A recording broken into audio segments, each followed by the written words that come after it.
Dios te bendiga rica, abundante y poderosamente. Hoy te quiero compartir un mensaje, un breve mensaje, rogando a Dios principalmente que Él mismo sea de mucha bendición para nuestras vidas. En Ezequiel 22:30 y dice: y busqué entre ellos hombre que hiciere vallado, y que se pusiese en la brecha delante de mí a favor de la tierra, para que yo no la destruyese. Y dice la palabra de Dios, y no lo hallé. Cuando pensamos en el término pararnos en la brecha, nos estamos refiriendo a abrirnos caminos. En otras palabras, como diciendo: Señor, aquí estoy, quiero ir al frente para hacer la diferencia. Yo voy a interceder por los demás para que se cumpla tu propósito. Mire, la palabra brecha significa apertura, romper, abrir una grieta. Cuando la trasladamos al sentido espiritual, estamos hablando sobre abrirnos caminos y vencer todos los obstáculos para ser de bendición. Y sobre todo para cumplir el plan de Dios. Mire, Dios está buscando personas decididas como Moisés, valientes como Josué y dispuestas como Isaías. Isaías dijo: heme aquí, envíame a mí. Mire, personas más enfocadas en ver qué puede darle a Dios que preocupadas en ver qué Él le puede dar a Él. Dios está llamando a las iglesias, mire, en todas las naciones, a que se levanten a ser vallado y que se paren en la brecha delante de Él, a fin que anunciemos las virtudes de aquel que nos llamó de las tinieblas a la luz admirable. Nos está llamando a clamar en contra de los principados y de las potestades que se están levantando, que traen decadencia moral y espiritual, no solo afuera en la humanidad, sino dentro del propio cuerpo de Cristo, es decir, de la iglesia. Dios nos llama a un estilo de vida de oración y de comunión constante con Él, mostrando nosotros un verdadero arrepentimiento y una sincera búsqueda de su rostro. Él nos llama hoy más que nunca a identificarnos con Él, con su propósito divino, que es que nadie se pierda, mas tenga vida eterna. En otras palabras, Dios nos ha dado nuestra identidad. ¿Sabe para qué? Para que se proclame su identidad a través de nosotros. Mi amigo o amiga, Dios te ha hecho lo que tú eres para que tú también puedas darlo a conocer. El propósito de nuestra identidad, ¿sabe cuál es? Manifestar la suya. Y la razón de ser de nuestra identidad es para que se manifieste en nosotros las excelencias de Dios. Sin embargo, pareciera que estamos perdiendo esa identidad, pues contrario a todo lo que he expresado preliminarmente, estamos más preocupados por ver qué recibimos de Dios que por lo que nosotros podamos darle a Él. Estamos enfocados en ser exitosos, en ser abundantes, en ser prósperos, en que todo va a estar bien. Y ese es casi el 90% de los mensajes que hoy se predican. ¿Sabe algo? Pareciese que estuviésemos más aferrados al mundo. Al punto que hay muchos que tienen entre ceja y ceja: oiga esto, que todo lo que hagan para el Señor tiene que retribuírselo. En forma de dinero, en forma de salud. Y por encima de la salvación del alma, que es lo más importante. Y fíjese algo, no nos hemos dado cuenta que la mayor retribución que podemos nosotros recibir de parte de Dios es su presencia. Mire, cuántos ejemplos bíblicos y actuales no hay de hombres llenos de Dios que se apartaron de su presencia e intercambiaron la presencia de Dios por los deleites, placeres, riquezas y los reconocimientos del mundo. Pregúntese qué pasó con Salomón. Al principio pidió sabiduría para hacer la voluntad de Dios, para gobernar un pueblo. Pero ¿qué pasó cuando él interpuso sus riquezas por la presencia de Dios? Pues simplemente empezó a hacer lo malo delante de los ojos de Dios. ¿Y cómo terminaron sus días? sin pena ni gloria.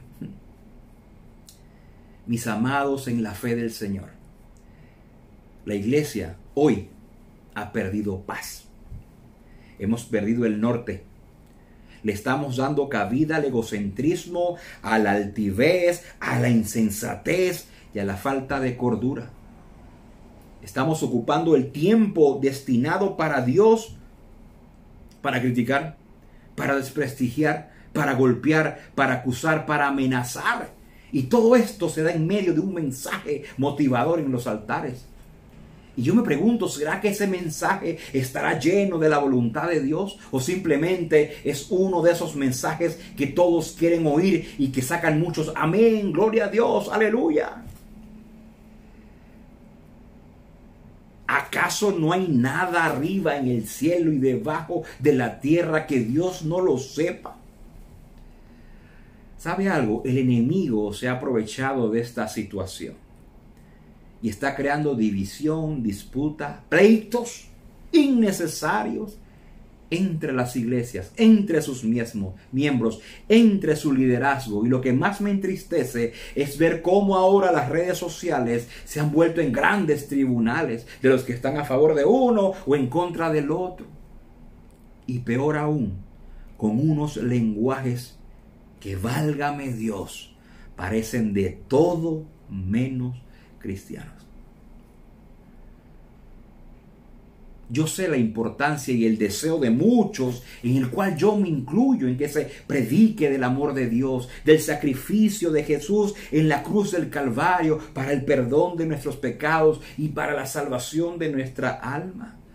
Sin embargo, hoy se levantan supuestas posturas de defensa del evangelio. Y no digo que esté mal, pero que más allá de generar empatía, provocan distanciamiento y apatía al propio evangelio, dándole cabida a ideologías contrarias al evangelio que se están aprovechando de la situación para confundir a las personas en cuanto al mensaje principal, el mensaje de salvación de nuestro Señor Jesucristo. Mire, hoy muchos se atribuyen la defensa del evangelio y yo me pregunto, ¿acaso Dios necesita que lo defiendan?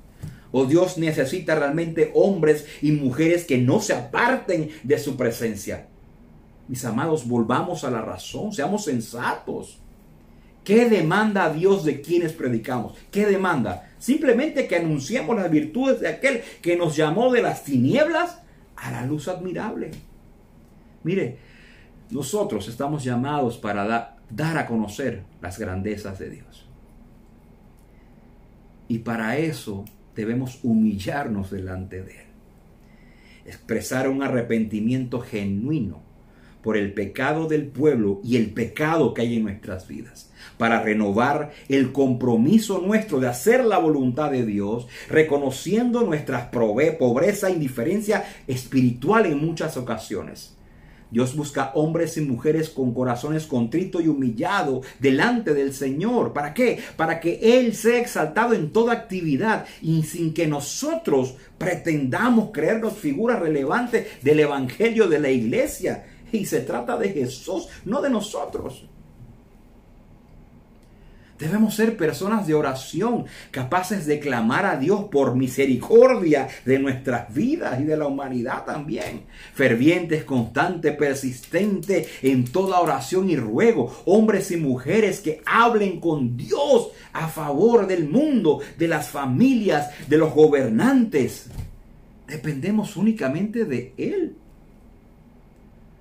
Debemos ser personas desesperadas por buscar el rostro de Dios, que anhelemos su presencia, hombres y mujeres que lo amen, personas consagradas realmente y que se separen de este mundo y de los deleites y de los placeres de este mundo. Necesitamos ser íntegros delante de Dios y de los hombres. Debemos aprender nosotros a separarnos de los malos caminos, pero para eso tenemos que arrepentirnos genuinamente de nuestros pecados y caminar íntegramente en los asuntos de Dios, pública como privadamente. Nosotros tenemos que ser testimonio de Dios. En otras palabras, nuestra identidad debe declarar las excelencias de Dios por medio de nuestras acciones. Cuando nuestras acciones demuestran eso, las personas escuchan con más entusiasmo. Dios nos separó como una vasija inservible de barro y las puso en sus manos. ¿Sabe para qué? Para mostrar al mundo lo que Él es. Es que en eso debemos estar ocupados, no llamando la atención a través de disputas sin ningún sentido cristiano. Que más que pretender ser de bendición bajo una supuesta defensa del Evangelio, que simplemente hoy está creando desasosiego y apatía del propio Evangelio. Mire, recuerde, Dios nos escoge, no nosotros a Él. Nuestra misión es predicar.